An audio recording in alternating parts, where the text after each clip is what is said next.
ఈ రోజు ఏపీ శాసనసభలో విద్యాశాఖ మంత్రి Nara Lokesh India international university of legal education and research స్థాపనకు సంబంధించిన బిల్లులతో పాటు ఏపీ ప్రైవేట్ విశ్వవిద్యాలయాల స్థాపన మరియు సవరణ బిల్లులను ప్రతిపాదించారు.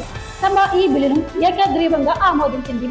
ఈ సందర్భంగా మంత్రి లోకేష్ మాట్లాడుతూ, వ్యక్తిగతంగా శ్రద్ధ తీసుకుని ఈ ప్రతిష్టాత్మక యూనివర్సిటీని రాష్ట్రానికి మంజూరు చేయించిన గవర్నర్ అబ్దుల్ నజీర్ గారికి శాసనసభ తరపున ధన్యవాదాలు తెలియజేస్తున్నానని చెప్పారు. ఈ యూనివర్సిటీని రాజధాని అమరావతిలో ఏర్పాటు చేయాలని ప్రభుత్వం నిర్ణయించిందని తెలిపారు. యూనివర్సిటీకి అనుసంధానంగా arbitration centre, mediation hub, consultation centre for continuing legal education, judicial training సెంటర్లను కూడా స్థాపించినట్లు వెల్లడించారు. 2025-26 విద్యా సంవత్సరంలో అడ్మిషన్లు ప్రారంభించేందుకు అవసరమైన ఏర్పాట్లు ఇప్పటికే ప్రారంభమయ్యాయని పేర్కొన్నారు. ఈ యూనివర్సిటీలో 20% సీట్లను రాష్ట్రానికి చెందిన స్థానిక విద్యార్థులకే కేటాయించేలా బిల్లులో నిబంధన చేర్చినట్లు తెలిపారు.